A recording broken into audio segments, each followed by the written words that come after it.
Bienvenue sur votre chaîne Les Rares Livres. Aujourd'hui, on va ouvrir les pages d'un classique, un livre qui est comme une boussole pour quiconque souhaite laisser une empreinte durable dans le monde des affaires. Oubliez les théories complexes et les formules magiques. On va parler de quelque chose de plus puissant, de plus profond, quelque chose que l'on a tendance à oublier à notre époque. Les valeurs qui construisent les succès les plus solides. Le livre dont je vous parle, c'est Comment gagner le succès en affaires, de B.C. Forbes.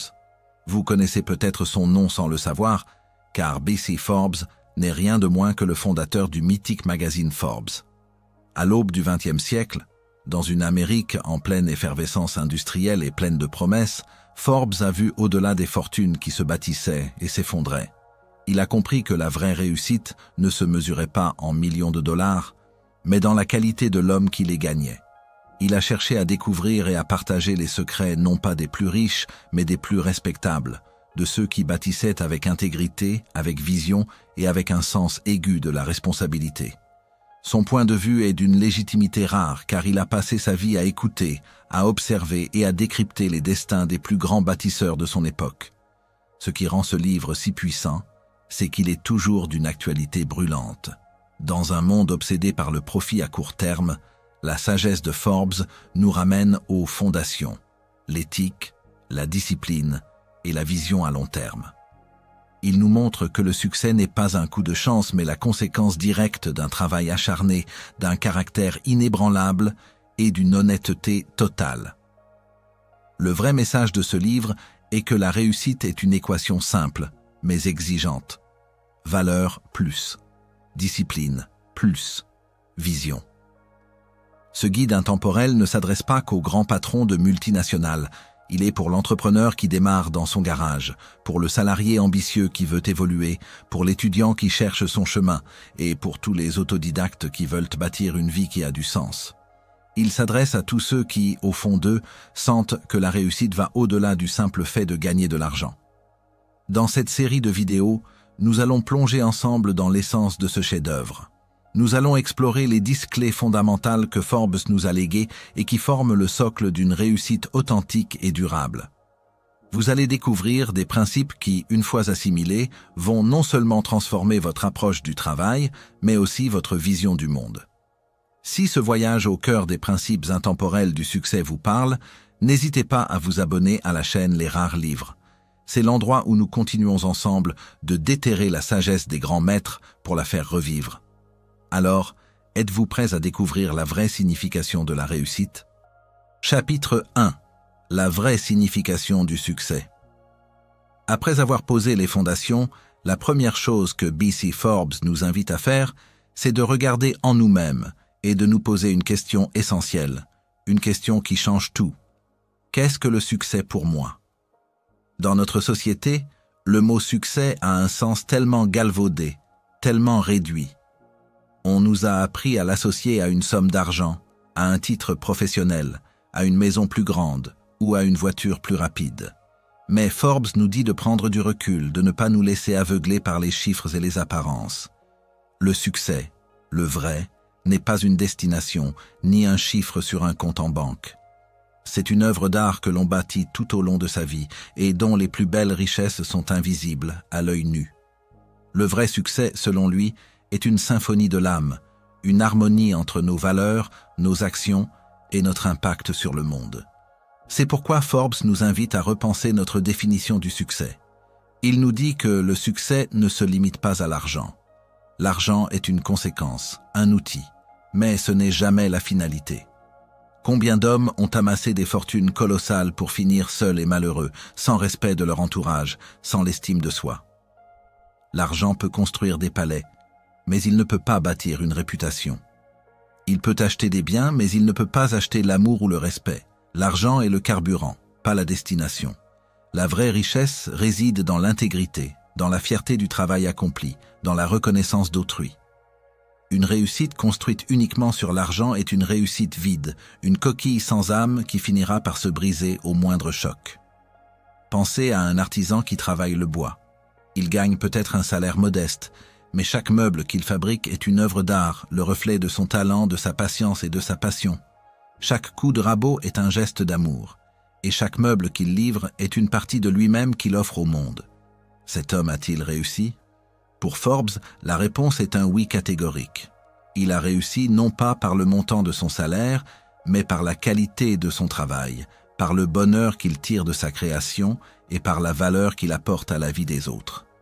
L'argent n'est qu'un simple indicateur. La vraie mesure du succès, c'est le bonheur intérieur. C'est le sens de la vie que l'on a bâti, la fierté d'être qui l'on est et le respect que l'on inspire.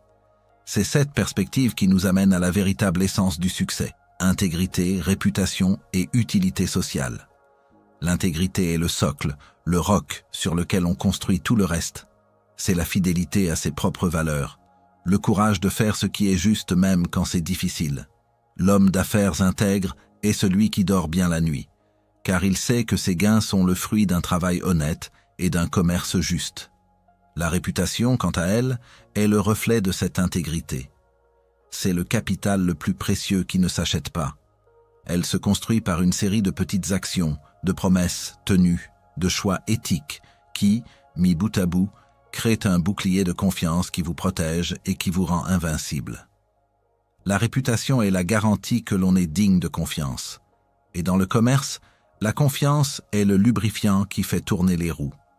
Enfin, l'utilité sociale. Forbes nous dit que le succès n'a de sens que s'il sert à quelque chose de plus grand que nous-mêmes. L'homme qui construit une entreprise ne devrait pas le faire uniquement pour s'enrichir, mais pour créer un produit qui facilite la vie des gens, un service qui apporte du bonheur, une vision qui inspire les autres. C'est l'utilité sociale qui donne à notre travail sa dignité et son sens. C'est en aidant les autres à réussir que l'on réussit soi-même. Un entrepreneur n'est pas un vampire qui suce le sang de son marché, mais un jardinier qui plante des graines et qui crée un écosystème où tout le monde peut prospérer. La vraie réussite est une réussite partagée, une réussite qui nourrit et qui élève.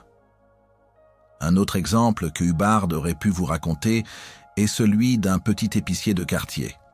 Il ne gagne peut-être pas des millions, mais ses clients lui sont fidèles depuis des décennies. Pourquoi ? Parce qu'il a bâti sa réputation sur une honnêteté totale. Il ne vend jamais une marchandise de mauvaise qualité, il ne triche jamais sur le poids et il a toujours un mot aimable pour chacun de ses clients. Quand une cliente âgée ne peut pas se déplacer, il lui livre ses courses lui-même, sans frais. Cet homme ne le fait pas pour gagner plus d'argent, mais parce que c'est une partie de son éthique, de son humanité. Son succès ne se mesure pas à ses profits, mais à la place qu'il a dans le cœur de ses clients.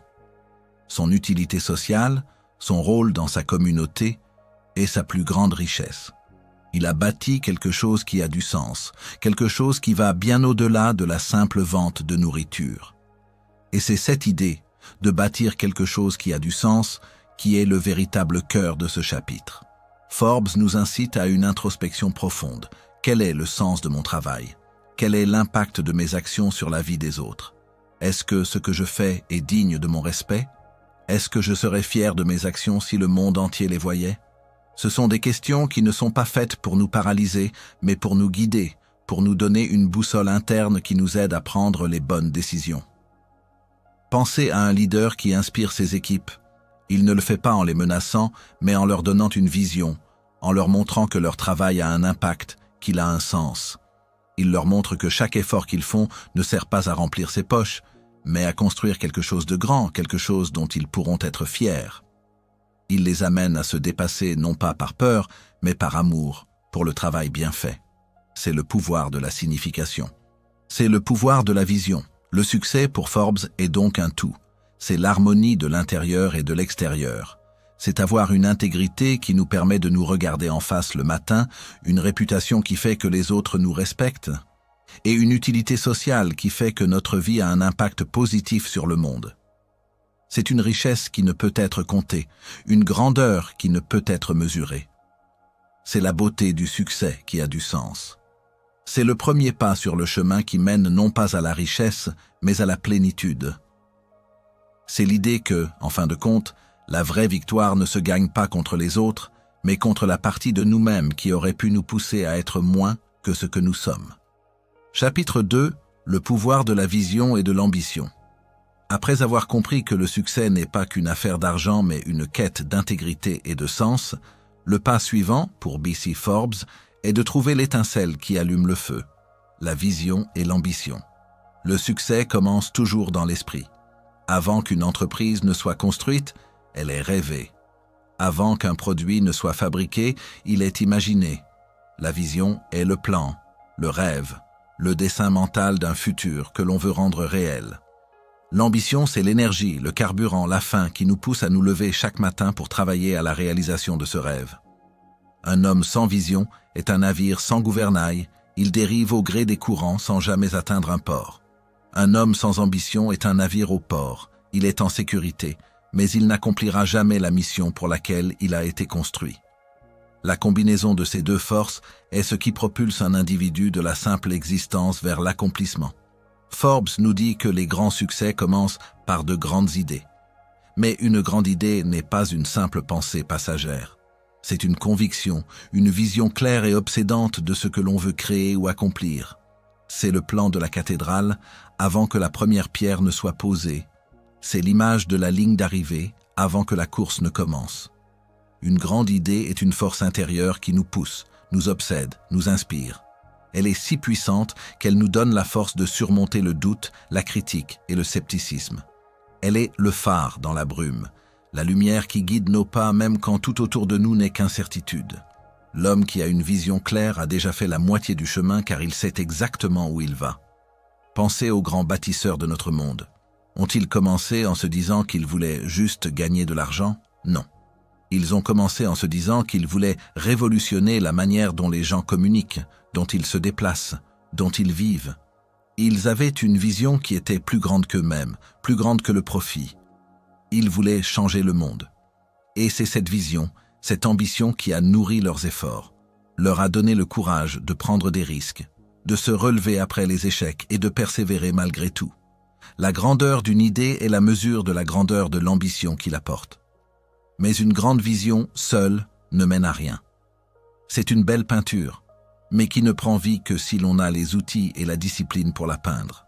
C'est pourquoi Forbes nous rappelle la nécessité de rêver grand, mais d'agir avec méthode. L'ambition sans méthode est un rêve d'enfant, une fantaisie qui s'envole au premier coup de vent. Le succès ne se gagne pas par la simple force du désir, mais par la force de la discipline et de la planification. Une grande vision doit être décomposée en petites étapes, en actions concrètes, en objectifs clairs. Il faut avoir l'esprit de l'artiste qui imagine un chef-d'œuvre et l'esprit de l'artisan qui sait comment assembler les pièces avec soin et patience. La méthode, c'est ce qui transforme le rêve en réalité. C'est la discipline de se lever tôt, de faire le travail, de ne pas se laisser distraire, de toujours chercher à s'améliorer. C'est la capacité de dire non au plaisir à court terme pour atteindre les objectifs à long terme. C'est la science de l'exécution, l'art de prendre un grand projet et de le décomposer en une série de petites actions gérables. L'homme qui réussit est à la fois un visionnaire et un ouvrier. Il n'est pas trop fier pour mettre les mains dans le cambouis, ni trop myope pour ne pas voir l'horizon. Il a la tête dans les nuages et les pieds sur terre. Il a la passion d'un poète et la rigueur d'un ingénieur. Le courage de persister est la qualité qui protège la vision et l'ambition. Forbes savait que le chemin du succès est semé d'embûches, de doutes et de critiques. La plupart des gens n'ont pas le courage de se lancer, et ceux qui se lancent ont rarement le courage de continuer. C'est pourquoi il insiste sur le courage de persister malgré les obstacles. Une vision forte est ce qui nous donne le courage de continuer quand tout semble perdu. C'est la voix intérieure qui nous dit de nous relever après une chute, de ne pas écouter les sceptiques et de ne pas se laisser décourager par les critiques. Le monde est plein de gens qui vous diront que votre idée est impossible, que votre ambition est démesurée, que vous êtes fou de prendre des risques. Le courage de persister, c'est de rester sourd à ces voix et de continuer d'avancer, guidé par la conviction que votre vision est juste. Hubbard aimait à raconter l'histoire d'un jeune homme qui avait eu l'idée de créer une nouvelle machine.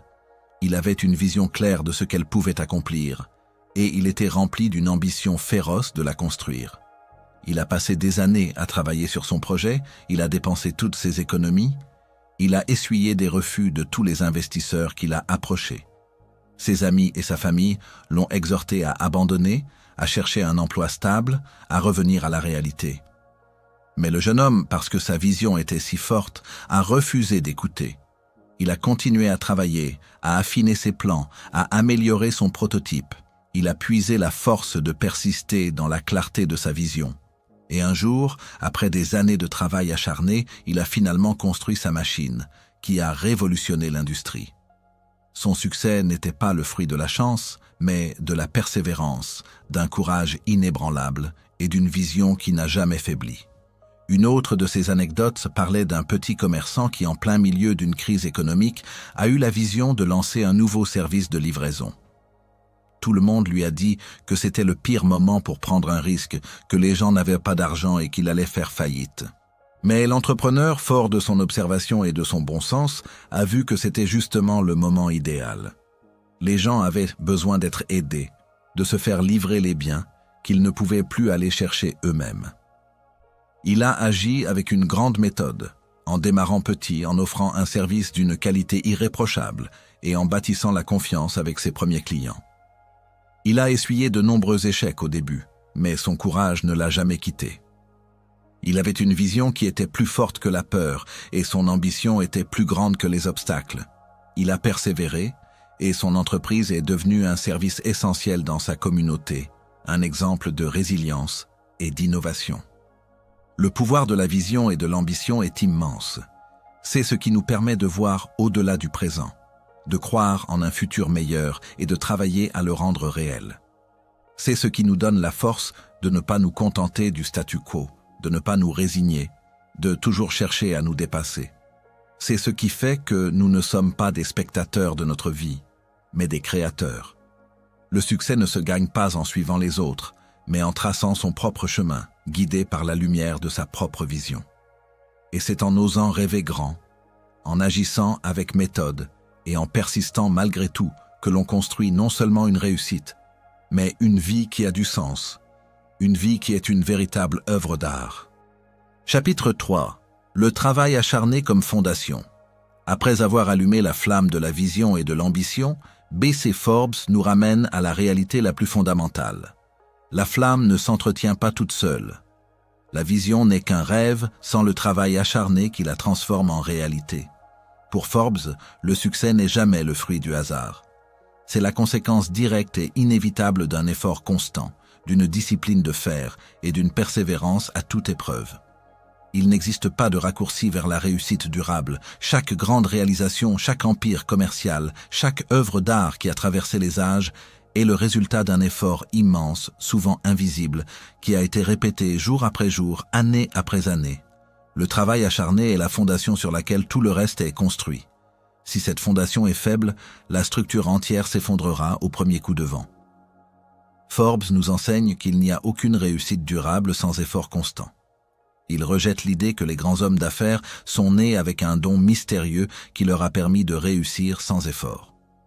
Non, ils sont devenus grands parce qu'ils ont travaillé plus dur que les autres, qu'ils ont consenti à des sacrifices que d'autres n'étaient pas prêts à faire. Le talent est une graine, mais le travail acharné est l'eau et le soleil qui la font grandir. Sans un effort constant, même le plus grand des talents se fane et meurt. L'effort constant, ce n'est pas un sprint, c'est un marathon.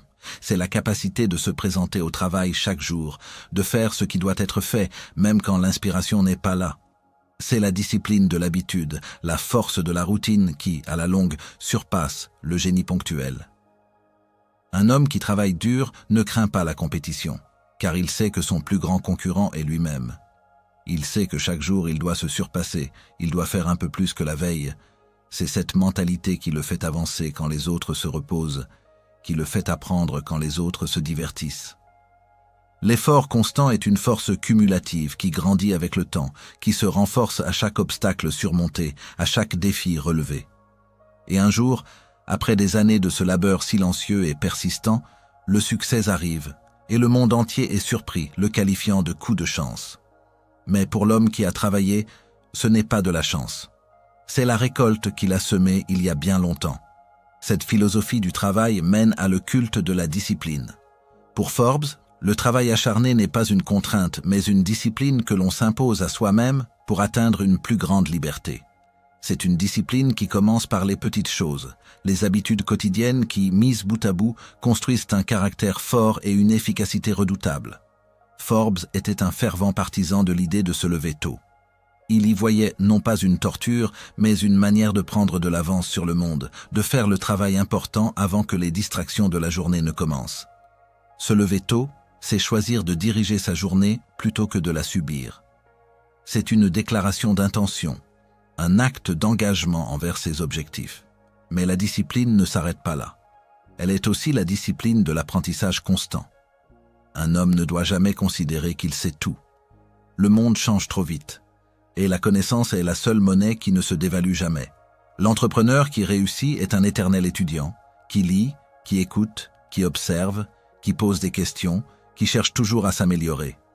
Il sait que le moment où il pense tout savoir est le moment où il commence à régresser. Le travail acharné est aussi un travail intellectuel, un effort conscient de toujours chercher à s'améliorer, à acquérir de nouvelles compétences, à voir le monde sous un angle différent. C'est cette soif de connaissance qui alimente la créativité et l'innovation. La discipline du travail est la discipline de l'esprit qui refuse la stagnation pour embrasser l'évolution. Un des aspects les plus fascinants de cette philosophie est que les grandes réussites sont souvent invisibles au départ. Nous voyons tous la gloire, le succès, l'empire, mais nous ne voyons pas les années de travail silencieux, les sacrifices, les doutes et les échecs qui ont précédé. La grande réussite est comme un iceberg. On ne voit que la partie émergée, mais la majeure partie, la fondation solide, est cachée sous l'eau. Les années de travail acharné sont la partie immergée de l'iceberg.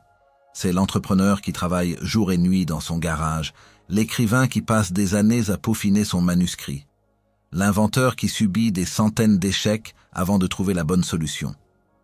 Ces moments ne sont pas glamour, ils ne font pas les gros titres des journaux, mais ce sont les moments qui comptent le plus.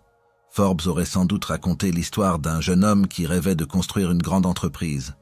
Au lieu d'attendre l'idée du siècle, il a commencé petit, en acceptant n'importe quel travail pour son compte. Il passait ses journées à faire des petites tâches pour des clients, à livrer des messages, à réparer des machines. Il travaillait du lever au coucher du soleil, économisant chaque sou, apprenant un peu plus chaque jour. Ses amis le voyaient comme un simple homme de labeur, sans grande ambition. Mais ce qu'il ne voyait pas, c'est que chaque tâche qu'il accomplissait était un apprentissage.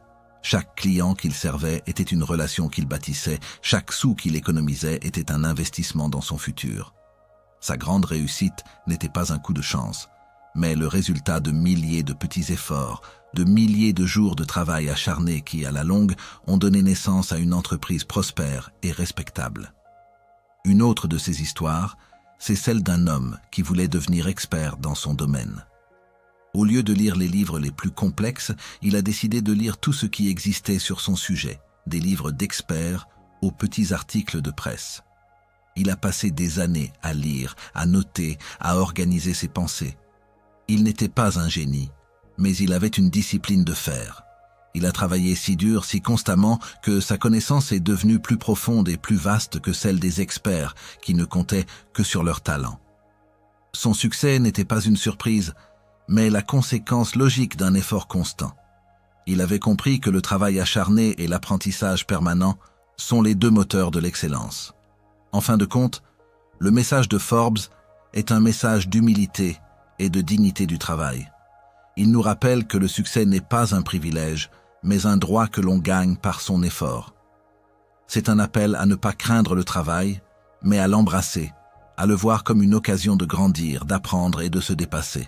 C'est en faisant le choix conscient de travailler dur, de rester discipliné et de toujours chercher à s'améliorer que l'on construit non seulement une entreprise, mais un caractère fort, une vie pleine de sens et un héritage qui sera digne de notre respect. Le travail acharné n'est pas la punition de l'ambition, mais le prix à payer pour sa réalisation. C'est le prix que tout grand bâtisseur a payé et que tout grand rêveur doit être prêt à payer pour voir son rêve devenir réalité. Chapitre 4. L'honnêteté et l'éthique dans les affaires. Après avoir exploré l'importance d'une vision forte et la nécessité du travail acharné, B.C. Forbes nous amène à la vertu qui donne tout son sens à ses efforts, l'honnêteté et l'éthique. Il nous dit que sans intégrité, la vision n'est qu'une illusion et le travail acharné, un simple labeur sans âme. Une entreprise sans éthique est comme un navire sans boussole. Elle peut avancer un temps, profiter des vents favorables, mais elle finira par s'échouer sur les récifs de la malhonnêteté. Forbes était un fervent défenseur de l'idée que le succès durable ne se construit que sur les fondations solides de la droiture, de la vérité et de l'équité. Un gain malhonnête est un poison qui, s'il peut vous apporter une satisfaction éphémère, finira par détruire tout ce que vous avez construit. L'homme d'affaires intègre est celui qui gagne à la longue, car son succès est basé non pas sur la ruse, mais sur la confiance. Pour Forbes, l'homme d'affaires intègre va plus loin que celui qui triche. Il est facile, dans le feu de l'action, de voir un raccourci, une petite tricherie qui pourrait nous faire gagner du temps ou de l'argent. Mais ces raccourcis sont des pièges, ils nous éloignent de notre destination, de notre intégrité. L'homme qui triche vit dans un état de peur constant, la peur d'être découvert, la peur de l'effondrement de son mensonge. Son énergie n'est pas investie dans la construction de son entreprise, mais dans la gestion de ses tromperies. Un empire bâti sur des mensonges est comme un château de cartes. Il est fragile. Il peut s'effondrer au moindre souffle de vent, et quand il tombe, il emporte tout sur son passage. L'homme intègre, quant à lui, n'a rien à cacher. Il investit son énergie dans la construction, dans la création de valeur. Il peut se regarder dans un miroir, fier du travail accompli. Sa tranquillité d'esprit est une force qui le rend plus créatif, plus productif, plus serein. Il sait que son succès n'est pas un accident, mais une conséquence de ses actions justes. L'honnêteté n'est pas une faiblesse, c'est une force. C'est le courage de faire face à la vérité, de faire ce qui est juste même quand c'est difficile. L'homme qui gagne sa vie avec dignité n'a pas à craindre l'avenir, car il a bâti son succès sur des fondations qui ne peuvent être ébranlées. Cette intégrité mène naturellement à la notion de confiance comme capital invisible. Dans le monde d'aujourd'hui, on parle beaucoup de capital financier, de capital humain, de capital technologique. Mais Forbes nous dit que le plus important de tous les capitaux est la confiance. La confiance est le lubrifiant qui fait tourner les roues des affaires. Sans elle, tout devient lent, rigide et coûteux. Sans confiance, on a besoin de contrats interminables, de signatures, de garanties, de notaires, d'avocats. Avec la confiance, un accord se fait sur une simple poignée de main. La confiance n'est pas un actif que l'on peut voir dans un bilan, mais sa valeur est inestimable. Un homme qui a la confiance de ses clients n'a pas besoin de dépenser des fortunes en marketing, car ses clients lui sont fidèles, ils reviennent et ils parlent de lui à leur entourage. Un homme qui a la confiance de ses employés n'a pas besoin de les surveiller constamment, car il sait qu'ils travailleront avec la même rigueur que s'ils étaient à son propre compte.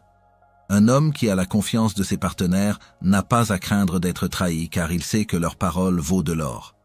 La confiance est une force magnétique qui attire le succès, car elle attire les gens honnêtes, les opportunités saines et les relations durables. C'est une richesse qui ne peut être perdue que par un seul acte, la trahison. La mise en pratique de cette philosophie est simple. Être juste avec ses employés, ses partenaires, ses clients. L'éthique n'est pas une idée abstraite, c'est une série de choix concrets que l'on fait chaque jour. C'est le choix de payer ses employés correctement et à temps, de les traiter avec respect, de leur donner la dignité qu'ils méritent. C'est le choix d'être juste avec ses partenaires, de partager les bénéfices de manière équitable et de ne pas profiter de leurs faiblesses. C'est le choix d'être honnête avec ses clients, de ne pas leur vendre des produits de mauvaise qualité, de ne pas faire de fausses promesses, de les servir avec un engagement total.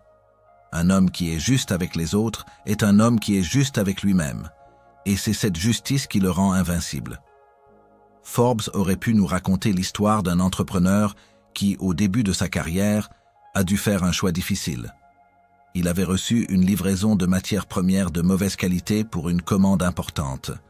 Il aurait pu, en trichant un peu, utiliser ces matières premières et livrer sa commande, ce qui lui aurait permis de faire un gros profit. Mais il n'a pas voulu. Il a choisi de refuser la livraison, de prendre du retard sur sa commande et de perdre de l'argent. Son fournisseur a compris son erreur, a respecté son choix et a tout fait pour lui livrer les bonnes matières premières au plus vite. Son client, qui a su ce qui s'était passé, a été tellement impressionné par son honnêteté qu'il est devenu son client le plus fidèle. Sa décision éthique n'était pas un choix économique, c'était un choix de caractère qui, à la longue, lui a rapporté bien plus que l'argent qu'il avait perdu.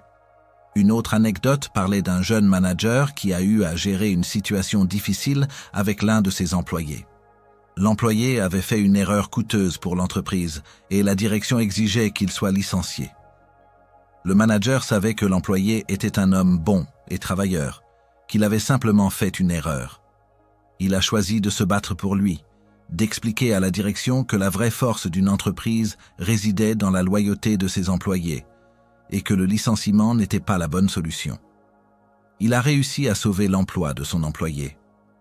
Son acte de justice a non seulement gagné la loyauté éternelle de cet employé, mais a aussi inspiré toute son équipe à travailler avec plus de cœur et de conviction. Sa justice avait créé un capital invisible de confiance qui a rendu son équipe plus productive et plus unie que jamais. Ces histoires nous rappellent que l'honnêteté et l'éthique ne sont pas de simples mots dans un livre, mais des principes vivants qui se manifestent dans nos actions quotidiennes. Elles sont la lumière qui nous guide dans l'obscurité, la force qui nous permet de prendre les bonnes décisions, même quand cela est difficile. Elles sont la seule voie vers une réussite qui a du sens, une réussite dont on peut être fier, une réussite qui ne se mesure pas en chiffres, mais en dignité et en respect. En fin de compte, la seule chose que l'on peut emporter avec soi à la fin de notre vie n'est pas l'argent que l'on a gagné, mais la réputation que l'on a construite. C'est le plus grand héritage que l'on puisse laisser au monde. Chapitre 5. L'importance de bien s'entourer. Après avoir bâti nos fondations sur l'honnêteté et l'éthique, B.C. Forbes nous amène à la prochaine étape, une étape essentielle, car l'homme, par nature, n'est pas fait pour réussir seul. Le mythe du loup solitaire qui bâtit un empire de ses propres mains est une belle histoire, mais c'est un mythe. Dans la réalité, derrière chaque grande réussite, il y a toujours une équipe, un réseau, un cercle de personnes qui ont partagé la vision, qui ont fourni l'effort et qui ont apporté leur pierre à l'édifice. C'est pourquoi Forbes nous dit que l'une des décisions les plus importantes que vous prendrez dans votre vie, ce n'est pas le produit que vous allez vendre ou le marché que vous allez cibler, mais les gens avec qui vous allez le faire. L'importance de bien s'entourer est la clé qui transforme un rêve solitaire en une réalité collective. C'est la force de l'union qui rend les grands accomplissements possibles.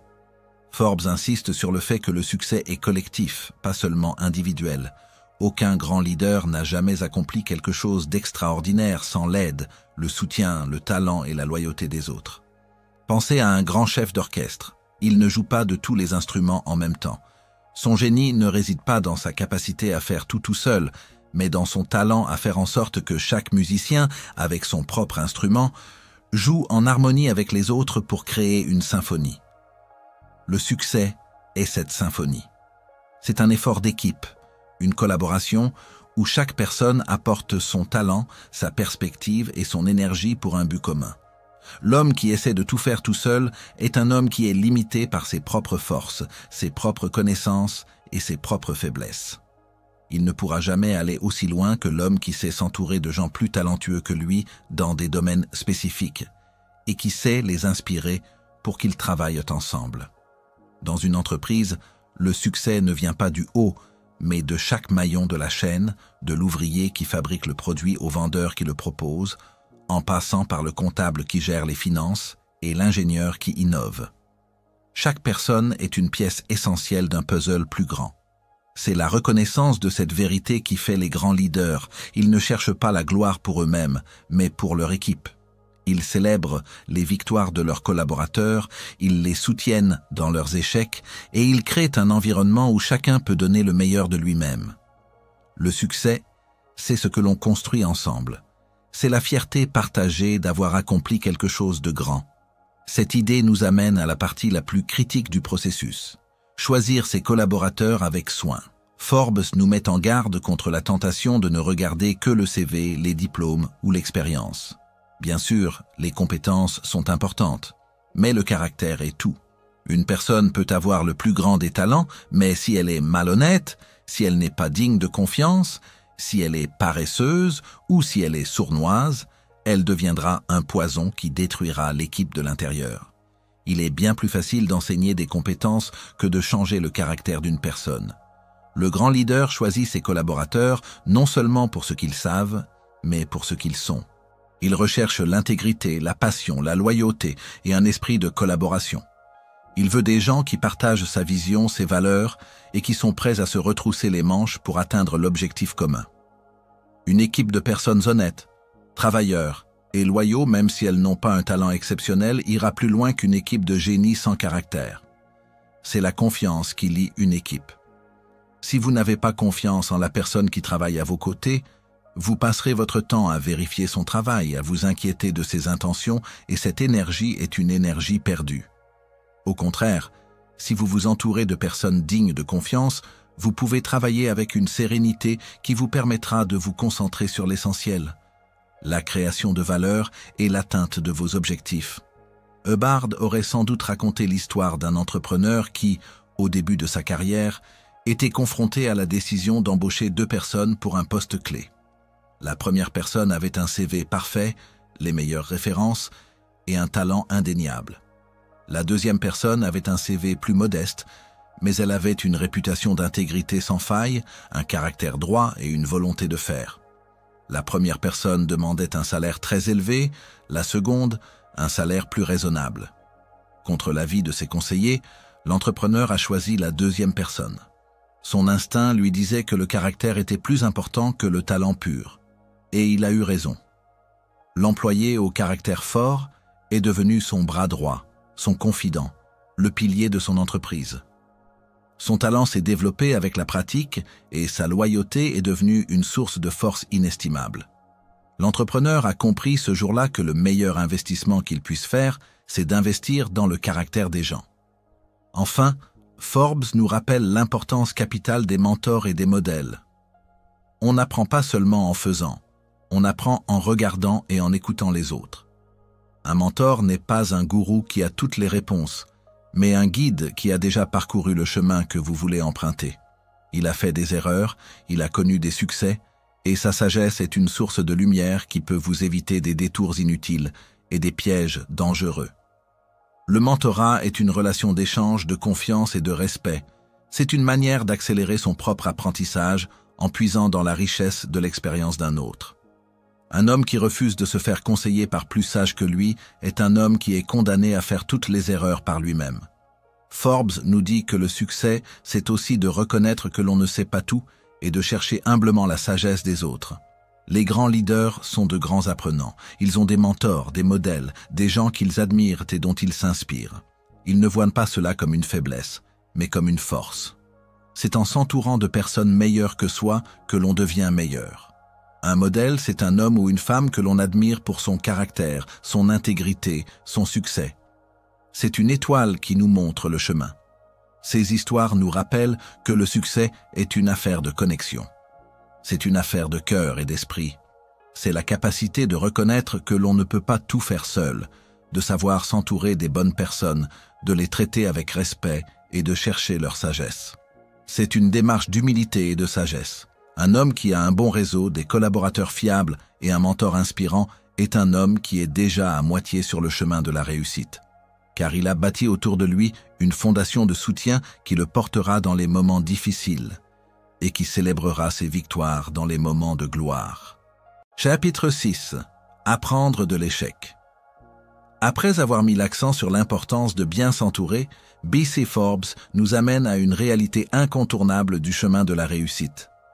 La chute. Même avec la meilleure vision, le travail le plus acharné et l'équipe la plus soudée, l'échec est une partie inévitable de l'aventure.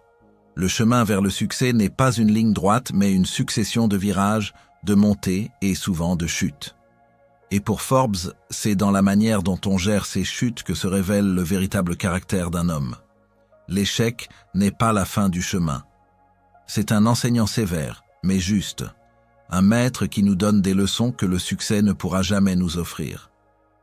Apprendre de l'échec n'est pas une option, c'est une nécessité vitale pour quiconque souhaite bâtir une réussite qui dure.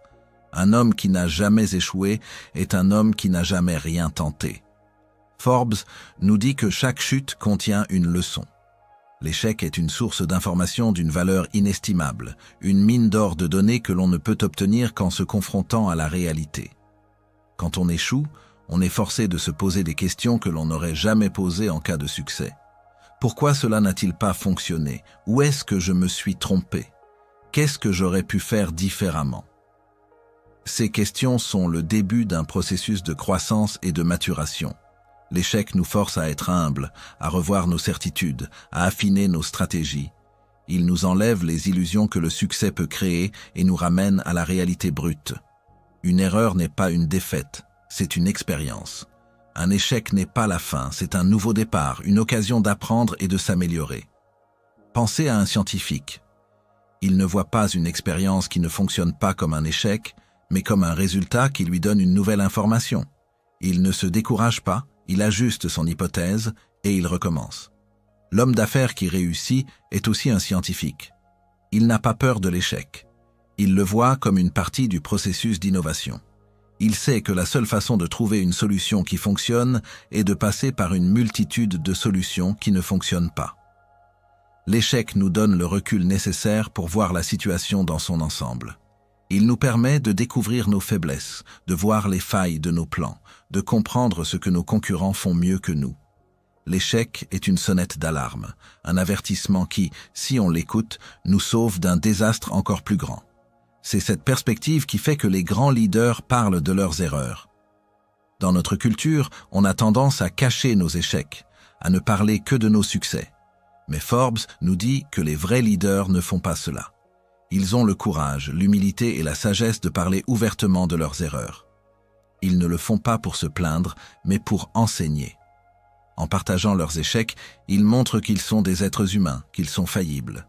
Et paradoxalement, c'est cette vulnérabilité qui les rend plus forts, qui leur donne une autorité morale que le succès seul ne peut pas leur offrir. Un leader qui partage ses erreurs inspire la confiance. Il montre à son équipe qu'il est possible de se tromper, de tomber, mais qu'il est toujours possible de se relever. Il crée un environnement de travail où l'erreur n'est pas une honte, mais une opportunité d'apprentissage. Cela permet aux membres de son équipe d'innover, de prendre des risques, sans la peur constante d'être punis en cas d'échec. La transparence et l'humilité du leader renforcent la confiance et la loyauté de l'équipe. Au contraire, le leader qui cache ses échecs vit dans la peur. Il crée une culture de la dissimulation, où les erreurs sont cachées sous le tapis, ce qui mène inévitablement à un désastre encore plus grand. La force d'un leader ne réside pas dans sa capacité à ne jamais se tromper, mais dans sa capacité à admettre ses erreurs et à les réparer avec courage. L'échec n'est donc pas une fin en soi, mais un test de notre détermination et de notre force intérieure. L'échec n'est pas la fin, c'est une épreuve de caractère. C'est le moment où toutes nos valeurs sont mises à l'épreuve. Est-ce que je vais abandonner ou est-ce que je vais me battre ? Est-ce que je vais chercher un bouc émissaire ou est-ce que je vais assumer mes responsabilités? Est-ce que je vais me cacher ou est-ce que je vais me relever la tête haute? C'est dans l'échec que l'on découvre qui l'on est vraiment. C'est dans l'adversité que notre caractère est forgé, que notre résilience est testée, que notre persévérance est renforcée. Un homme qui a surmonté un grand échec est un homme plus fort, plus sage, plus humble et plus humain. C'est l'expérience de l'échec qui nous donne la compassion, l'empathie et la capacité de comprendre les difficultés des autres. Hubbard aurait sans doute raconté l'histoire d'un jeune entrepreneur qui a lancé son premier produit, un produit qu'il avait mis des années à développer. Le produit fut un échec retentissant, il ne s'est pas vendu et il a dû mettre la clé sous la porte. Il était dévasté, mais au lieu de se cacher, il a décidé d'aller parler à ses clients, de leur demander pourquoi le produit ne leur avait pas plu. Il a écouté, il a pris des notes, et il a compris que son produit était trop complexe, qu'il ne répondait pas à un besoin réel. Au lieu de voir cela comme un échec, il l'a vu comme un apprentissage. Il a utilisé les leçons de son premier échec pour lancer un deuxième produit, plus simple, plus direct, qui a été un succès retentissant. Son premier échec n'était pas la fin de son histoire, mais le premier chapitre d'une grande réussite. Une autre de ces histoires parlait d'un leader qui, après avoir pris une décision qui a coûté cher à son entreprise, a choisi de s'excuser publiquement auprès de ses employés. Il a pris l'entière responsabilité de son erreur, il a expliqué ce qui s'était passé et il a proposé un plan pour réparer les dégâts. Ses employés n'ont pas perdu confiance en lui. Au contraire, ils l'ont respecté encore plus. Ils ont vu non pas un homme faillible, mais un homme courageux, honnête et digne. sa capacité à admettre son erreur, à souder son équipe, qui a travaillé encore plus dur pour l'aider à se relever. L'échec n'avait pas détruit son leadership, il l'avait renforcé. Le message de Forbes est un message de courage et d'espoir. Il nous dit de ne pas craindre l'échec, mais de le voir comme une partie du voyage. De ne pas le laisser nous définir, mais de le laisser nous former. L'échec est une épreuve de caractère et c'est en le surmontant que l'on devient non seulement un entrepreneur accompli, mais une personne plus forte, plus sage et plus humaine. La seule façon d'échouer vraiment, c'est d'abandonner. Et la seule façon de gagner, c'est de se relever une fois de plus que l'on est tombé. L'échec n'est pas une fin, c'est le début d'une nouvelle histoire, d'une nouvelle réussite, d'une nouvelle leçon. C'est le prix que l'on paie pour être sur le terrain, pour se battre, pour créer. Et c'est un prix qui en vaut toujours la peine. Chapitre 7. La persévérance à toute épreuve. Après avoir accepté l'échec comme un enseignant et en avoir tiré des leçons précieuses, B.C. Forbes nous amène à la qualité qui transforme ces leçons en victoire. La persévérance à toute épreuve. Si l'échec nous montre où nous avons fait fausse route, la persévérance est la force qui nous donne le courage de prendre un nouveau chemin et de continuer d'avancer. La plupart des gens ne échouent pas parce qu'ils n'ont pas de talent, ni parce qu'ils manquent d'opportunités. Ils échouent parce qu'ils abandonnent. Ils arrêtent de creuser juste avant de trouver la veine d'or. Ils lâchent la course à quelques mètres de la ligne d'arrivée. La persévérance est la capacité de continuer quand tout le monde s'attend à ce que vous vous arrêtiez, quand votre corps et votre esprit vous supplient d'abandonner, quand le doute s'installe. C'est la force de caractère qui fait la différence entre un rêve avorté et un empire qui se dresse. Forbes nous enseigne qu'il ne faut jamais abandonner trop tôt. Il raconte que les plus grandes découvertes ont souvent été faites juste après que des milliers de tentatives aient échoué. Le succès est comme une porte qui s'ouvre. La plupart des gens essaient une ou deux fois, et quand la porte ne s'ouvre pas, ils s'en vont. Mais l'homme persévérant, lui, continue d'essayer, il change de clé, il essaie une autre serrure, il frappe, il pousse, il tire, et il ne s'arrête que lorsque la porte s'ouvre. Il a compris que la plus grande victoire réside dans le fait de ne jamais renoncer, de faire de la détermination son seul et unique guide. C'est une bataille psychologique, une guerre contre la partie de soi qui nous pousse à choisir la facilité. Un homme qui persévère a une force intérieure qui lui permet de transformer chaque non en une raison de plus de continuer, chaque échec en une leçon de plus, chaque obstacle en une opportunité de devenir plus fort. Il sait que la réussite est le fruit de la somme de tous les efforts qu'il a consentis. Il sait que chaque jour de travail, chaque sacrifice, chaque minute de doute surmontée est une victoire en soi. Le succès n'est pas un coup de chance, c'est la conséquence logique et inévitable d'une persévérance inébranlable. Cette persévérance se manifeste aussi dans notre capacité à faire face à l'adversité et aux critiques. Forbes nous dit que le chemin du succès est pavé de doutes, de critiques et de tempêtes. C'est pourquoi la résilience face aux critiques, doutes et tempêtes est une qualité essentielle. Le monde est plein de gens qui vous diront que vous ne pouvez pas le faire, que votre idée est folle, que vous perdez votre temps. Ces gens ne le font pas par méchanceté, mais par peur. Ils ne peuvent pas concevoir une vision plus grande que leur propre réalité, et leur critique est souvent le reflet de leur propre peur d'échouer. L'homme persévérant doit apprendre à être sourd à ses voix. Il doit avoir une foi inébranlable en sa propre vision, en ses propres capacités, en son propre potentiel.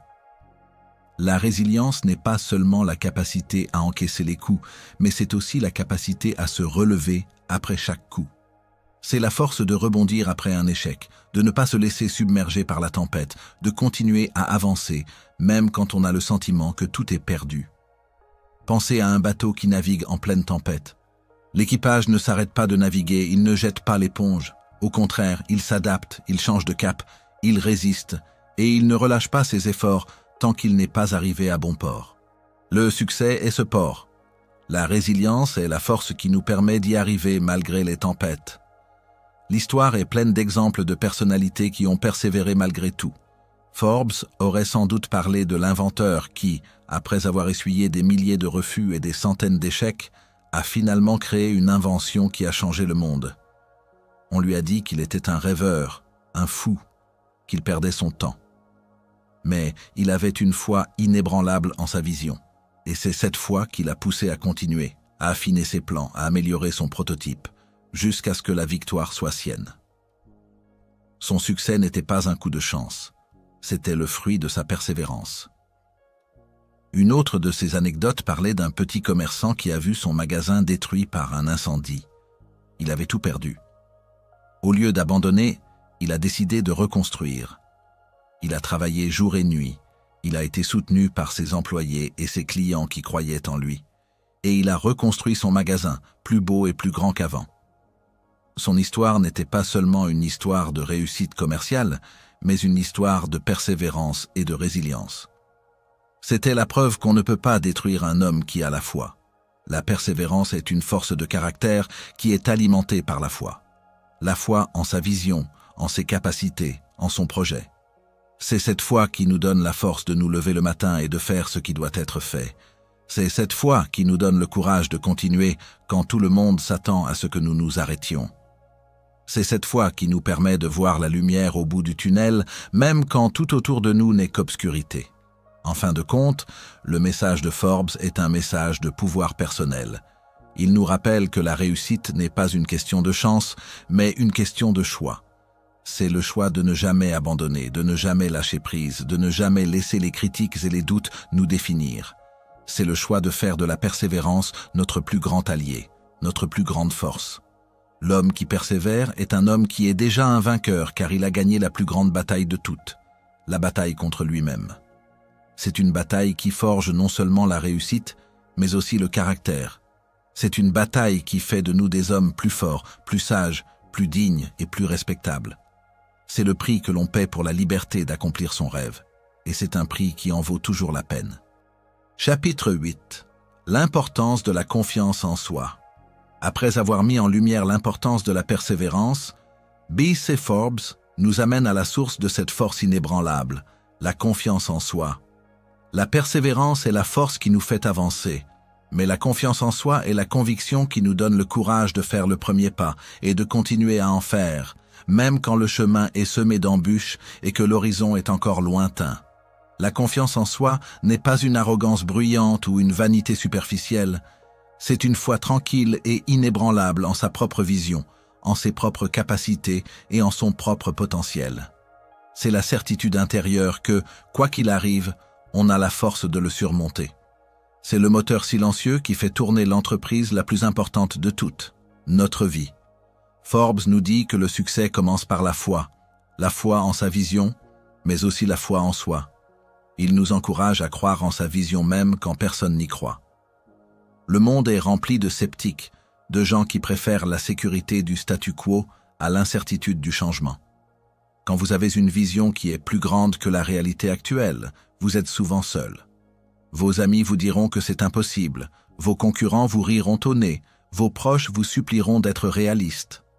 C'est dans ces moments de solitude, quand on est le seul à voir la lumière au bout du tunnel, que notre confiance en soi est mise à l'épreuve. C'est ici que le vrai caractère se révèle. L'homme qui a une confiance en soi profonde n'est pas ébranlé par les critiques. Il les écoute, il les analyse, mais il ne les laisse pas le définir. Il a une boussole intérieure qui lui dit que son chemin est le bon. Pensez à un inventeur qui travaille sur un projet qui a essuyé des milliers d'échecs. Tous ses amis lui ont dit d'abandonner.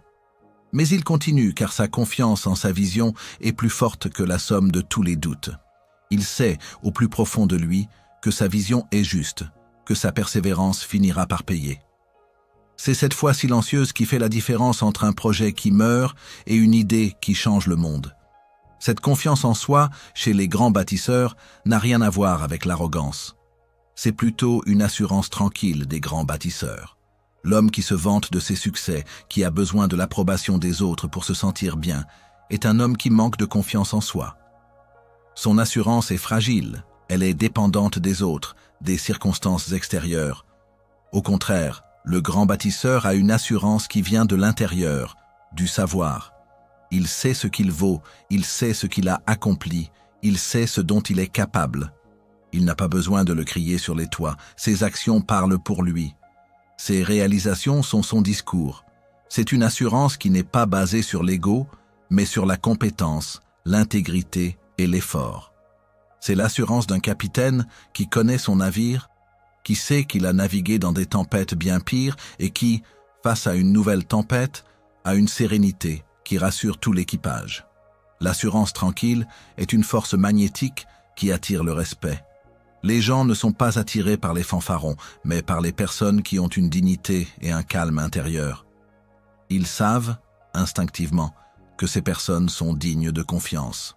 Elles ne sont pas menacées par le succès des autres, elles ne sont pas jalouses, elles ne sont pas sournoises.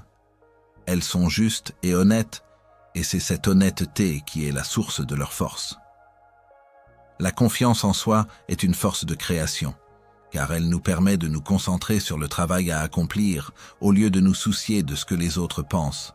C'est une force qui nous permet d'être nous-mêmes, de ne pas nous cacher derrière un masque, de montrer au monde notre vraie nature. Et comment peut-on acquérir cette confiance en soi? Forbes nous dit qu'elle n'est pas un don, mais une compétence que l'on développe. Il nous donne des clés pour nourrir et entretenir cette confiance. La première chose, c'est l'action. On ne gagne pas confiance en soi en restant assis à y penser. On la gagne en faisant des choses, en prenant des risques, en surmontant des défis. Chaque petite victoire est une brique que l'on ajoute à l'édifice de notre confiance. La deuxième chose, c'est l'apprentissage. Plus on apprend, plus on acquiert de nouvelles compétences, plus notre confiance grandit. On ne craint plus l'inconnu, car on sait qu'on a la capacité d'apprendre et de s'adapter. Un des meilleurs moyens de nourrir cette confiance est de se concentrer sur le progrès, pas sur la perfection. Chaque jour, posez-vous une question simple. Qu'est-ce que j'ai appris aujourd'hui? Qu'est-ce que j'ai fait de mieux qu'hier? La confiance n'est pas un état, c'est un processus. C'est la conviction que l'on est toujours en train de grandir, de s'améliorer, de se dépasser. Hubbard aurait sans doute raconté l'histoire d'un jeune entrepreneur qui était paralysé par le doute. Il avait une grande idée, mais il avait peur de se lancer, peur de l'échec, peur du jugement des autres. Un mentor lui a donné un conseil simple. Commence petit. Ne pense pas à l'empire que tu veux construire. Pense à la première petite victoire que tu peux remporter dès aujourd'hui. Le jeune homme a écouté son mentor. Il a commencé par une petite victoire, puis une autre, puis une autre. Chaque petite victoire a construit sa confiance en lui, petit à petit. Un jour, il a levé la tête et il a vu que sans même s'en rendre compte, il avait déjà construit un petit empire. Son succès n'était pas le résultat d'un grand coup de génie, mais de la somme de toutes les petites victoires qui avaient construit sa confiance en lui.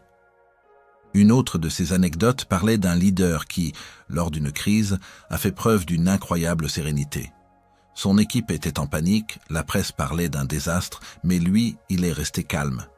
Il a parlé à son équipe avec une voix tranquille, il leur a donné des instructions claires et il a montré par ses actions qu'il avait la situation en main. Son assurance n'était pas un masque, c'était le fruit d'années d'expérience, d'études et de réflexion. Il avait une foi inébranlable en la capacité de son équipe à surmonter la crise et c'est cette foi qui a sauvé l'entreprise. En fin de compte, la confiance en soi est le pilier central de toute réussite durable. Elle est le lien entre la vision et l'action. Elle est la source de la persévérance, de la résilience et du courage. Sans elle, on est comme un voilier sans vent, un oiseau sans ailes. C'est en faisant le choix conscient de la nourrir et de la protéger que l'on construit non seulement une entreprise prospère, mais une vie qui est une véritable œuvre d'art. Une vie où l'on est fier de ce que l'on est et de ce que l'on a accompli. C'est en faisant le choix de croire en soi que l'on fait le premier pas vers la grandeur. Chapitre 9. La capacité d'apprentissage permanent. Après avoir exploré l'importance de la confiance en soi, B.C. Forbes nous amène à la qualité qui non seulement justifie cette confiance, mais la nourrit et la renforce. La capacité d'apprentissage permanent. La confiance en soi n'est pas une croyance aveugle en son propre génie, mais la certitude que l'on a la capacité de grandir, d'apprendre et de s'adapter. Dans un monde en perpétuel mouvement, où les technologies changent à une vitesse folle et où les marchés évoluent constamment, la seule façon de rester pertinent n'est pas de s'accrocher à ce que l'on sait déjà, mais d'embrasser ce que l'on a encore à apprendre. L'homme qui cesse d'apprendre est un homme qui commence à mourir professionnellement. La capacité d'apprentissage permanent est la source de l'innovation, la clé de la longévité et le moteur de toute croissance durable. Forbes nous dit que ce processus d'apprentissage repose sur 3 piliers. Lire, observer, s'adapter. La lecture est la porte d'entrée vers la sagesse des autres. En lisant des livres, des journaux, des magazines spécialisés, on a accès aux pensées des plus grands esprits de notre temps et de l'histoire. On apprend de leurs erreurs, on s'inspire de leurs succès, on enrichit notre propre perspective. La lecture n'est pas un luxe, mais une nécessité. L'homme d'affaires qui ne lit pas est comme un athlète qui ne s'entraîne pas. Il peut avoir du talent, mais il finira par se faire dépasser par ceux qui se préparent. L'observation est l'art de voir le monde tel qu'il est. C'est la capacité de regarder au-delà des apparences, d'écouter au-delà des mots, de comprendre les signaux faibles. C'est l'entrepreneur qui observe les besoins de ses clients, le leader qui observe l'état d'esprit de son équipe, l'innovateur qui observe un problème et imagine une solution. L'observation nous ancre dans la réalité. Elle nous donne les informations brutes pour agir. Enfin, l'adaptation est le fruit de la lecture et de l'observation. C'est la capacité de prendre les leçons que l'on a apprises et de les appliquer pour changer de cap, pour améliorer un produit, pour transformer une entreprise. L'homme qui lit et observe sans s'adapter est un homme qui accumule de l'information sans en faire quelque chose. C'est un homme qui a la tête pleine, mais les mains vides. L'adaptation est le pont qui relie la connaissance à l'action. Forbes était un fervent défenseur de l'idée que chaque jour est une occasion de progresser. Pour lui, l'apprentissage n'est pas un événement formel, une fois par an lors d'un séminaire. C'est une habitude quotidienne, une mentalité que l'on adopte, où chaque interaction, chaque conversation, chaque défi est une opportunité d'apprendre quelque chose de nouveau. Un simple échec peut être une leçon de logistique, une conversation avec un client peut être une leçon de marketing, une discussion avec un employé peut être une leçon de leadership. C'est en faisant preuve de cette humilité et de cette ouverture d'esprit que l'on apprend à grandir chaque jour, à devenir une version meilleure de soi-même. La progression n'est pas toujours spectaculaire. Souvent, elle est le résultat de petits pas, de petites améliorations, de petites leçons que l'on intègre. Mais ces petits pas, mis bout à bout, nous mènent loin, bien plus loin que l'on aurait pu l'imaginer. L'homme qui se donne comme objectif de progresser de 1% par jour finira par être une personne radicalement différente à la fin de l'année. C'est la puissance de l'effet cumulé, le secret de la croissance. Au cœur de cette soif de connaissance, on trouve une force fondamentale de l'entrepreneur, la curiosité comme moteur de l'entrepreneuriat. Les grands entrepreneurs ne sont pas nécessairement les plus intelligents, mais ils sont toujours les plus curieux. Ils sont ceux qui regardent un problème que tout le monde ignore et se posent la question « Pourquoi est-ce que cela est ainsi ? Et comment pourrions-nous faire mieux ?» La curiosité est le point de départ de toute innovation. Elle nous pousse à explorer l'inconnu, à remettre en question les certitudes, à chercher de nouvelles solutions. C'est une qualité d'esprit qui ne se satisfait pas du statu quo. Elle nous incite à ne jamais nous contenter de la réponse facile. Hubbard aurait sans doute raconté l'histoire d'un petit commerçant qui vendait des articles de quincaillerie. Il avait une clientèle fidèle, une entreprise qui marchait bien. Mais il était curieux. Il a commencé à lire des journaux d'autres industries, à écouter des podcasts d'entrepreneurs qui n'avaient rien à voir avec son domaine. Un jour, il est tombé sur une idée qui ne s'appliquait pas directement à son magasin, mais qui a allumé une étincelle dans son esprit. Il a eu l'idée de lancer un service d'abonnement pour des articles de maison qui s'usent rapidement, comme les filtres à eau ou les ampoules. Ses concurrents se sont moqués de lui, mais il a persévéré, car sa curiosité lui avait donné une vision que personne d'autre n'avait vue. Son innovation n'était pas le fruit du hasard, mais de sa curiosité insatiable. Une autre de ses anecdotes parlait d'un leader qui, lors d'une crise, a choisi d'aller passer une semaine sur le terrain avec ses employés, de parler avec eux, de les observer dans leur travail, d'écouter leurs suggestions. Il aurait pu rester dans son bureau et lire des rapports, mais sa curiosité l'a poussé à chercher la vérité là où elle se trouvait. En observant et en écoutant, il a découvert le cœur du problème et a trouvé une solution simple et efficace que personne n'avait vue en lisant les chiffres. Son apprentissage n'était pas formel, il était humain et direct, et c'est ce qui a sauvé son entreprise. En fin de compte, la capacité d'apprentissage permanent est la qualité qui protège la réussite de la stagnation. C'est l'essence même de la vitalité, le signe d'un esprit qui est toujours en mouvement, toujours en quête de croissance. C'est la conviction que l'on n'est jamais arrivé, que l'on n'a jamais fini d'apprendre. C'est une mentalité qui nous permet de voir chaque échec comme une leçon, chaque succès comme un tremplin, chaque personne que l'on rencontre comme un enseignant. C'est en cultivant cette curiosité, en lisant et en observant, que l'on construit non seulement une entreprise prospère, mais une vie riche de sens, une vie où l'on est toujours en train de grandir et de se dépasser. C'est le secret d'une jeunesse éternelle pour l'esprit et la seule garantie de ne jamais devenir obsolète. Chapitre 10. Donner du sens à sa réussite. Après avoir parcouru tous les principes, de la vision au travail acharné, de l'éthique à la confiance en soi, B.C. Forbes nous amène à la conclusion ultime de sa philosophie. Le sens. Toutes les qualités, tous les efforts, toutes les victoires ne sont rien si elles ne servent pas un but plus grand que nous-mêmes.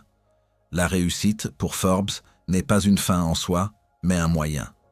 C'est un outil puissant que l'on doit utiliser pour le bien des autres, pour contribuer au progrès de l'humanité. Sans cette finalité, sans ce sens, le succès est un trophée vide, une coquille sans âme. Donner du sens à sa réussite est l'acte le plus noble et le plus important de tous, car c'est lui qui transforme une vie ordinaire en une vie extraordinaire. C'est l'essence même de l'accomplissement. Forbes nous avertit qu'une réussite vide est un échec déguisé. On connaît tous l'histoire de ces personnes qui ont amassé des fortunes colossales, mais qui, au crépuscule de leur vie, se sentent seules, malheureuses et dénuées de sens. Elles ont gagné la course, mais elles ont perdu l'essentiel. Elles ont construit un empire de sable qui s'est effondré au moindre coup de vent. Leur richesse ne leur a pas apporté le bonheur, car elle n'a pas été utilisée pour le bien des autres. Elles ont rempli leur coffre, mais elles ont laissé leur âme vide. Une réussite qui ne sert que l'ego est une réussite qui finit toujours par trahir. Elle ne peut pas nous apporter la paix, ni la fierté, ni la joie profonde que l'on ressent quand on a fait une vraie différence dans le monde. La richesse qui est bâtie sur le seul désir d'avoir plus sans se soucier des conséquences est une richesse qui est stérile. Elle n'inspire personne, elle ne nourrit personne, elle ne fait pas grandir la communauté. Elle ne sert qu'à gonfler un ego qui, paradoxalement, se sent toujours vide. Le vrai succès n'est pas ce que l'on prend, mais ce que l'on donne. Ce n'est pas ce que l'on a, mais ce que l'on est pour les autres. La solution de Forbes est de servir une cause, de contribuer à un progrès. Il ne s'agit pas de devenir un philanthrope milliardaire du jour au lendemain. Il s'agit d'intégrer cette idée dans notre travail quotidien, peu importe sa taille. Un entrepreneur peut servir une cause en créant un produit qui résout un vrai problème dans la vie des gens. Un leader peut servir une cause en créant un environnement de travail où les employés se sentent respectés, écoutés et valorisés. Un simple salarié peut servir une cause en faisant son travail avec excellence et intégrité, en apportant un soutien à ses collègues, en contribuant à la qualité de son équipe. Servir une cause, c'est choisir de faire quelque chose de plus grand que soi. C'est le sens qui nous donne de la motivation, de la passion et une raison de nous lever le matin. Lorsque l'on a la conviction que notre travail, peu importe sa taille, sert une cause plus grande, on trouve une satisfaction et une énergie que l'argent ne peut pas nous offrir. On travaille non pas pour le salaire à la fin du mois, mais pour l'impact que l'on a sur le monde. C'est cette ferveur qui fait la différence entre un simple travail et une véritable vocation. Forbes aurait sans doute raconté l'histoire d'un homme d'affaires qui, après avoir fait fortune, a décidé de ne pas se contenter de sa retraite dorée.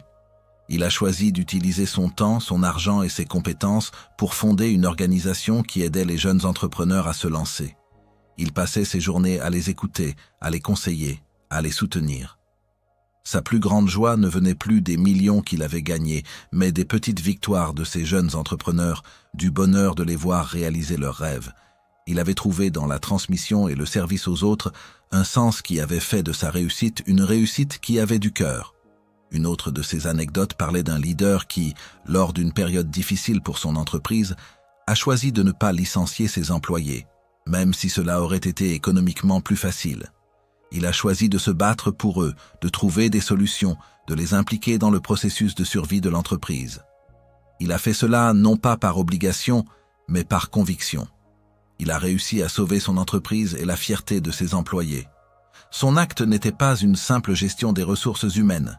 C'était un acte de leadership, un acte qui montrait que l'entreprise n'était pas qu'une machine à faire de l'argent, mais une communauté d'hommes et de femmes qui se respectaient et qui se soutenaient. C'est cette perspective qui nous amène à la question de l'héritage que l'on souhaite laisser derrière soi. En fin de compte, la vraie mesure de notre vie n'est pas notre richesse, notre pouvoir ou notre célébrité, mais l'héritage que nous laissons au monde. Que diront les gens de nous quand nous ne serons plus là? Que retiendront-ils de notre passage sur Terre? Est-ce que nous avons laissé le monde un peu meilleur que nous l'avons trouvé? L'héritage, c'est ce qui reste de nous après notre mort.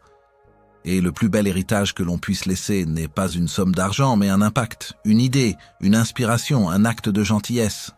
L'héritage, c'est la force de notre caractère qui continue d'inspirer les autres bien après que nous soyons partis. C'est l'entreprise que nous avons construite avec éthique, qui continue de créer des emplois et de la valeur. C'est la fondation que nous avons créée, qui continue d'aider les gens dans le besoin.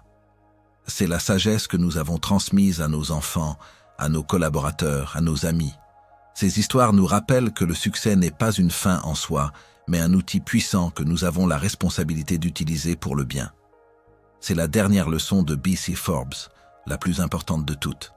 C'est une invitation à nous poser la question essentielle: quel sens allons-nous donner à notre réussite? Allons-nous la laisser devenir une réussite vide, ou allons-nous en faire une force qui élève, qui nourrit et qui inspire?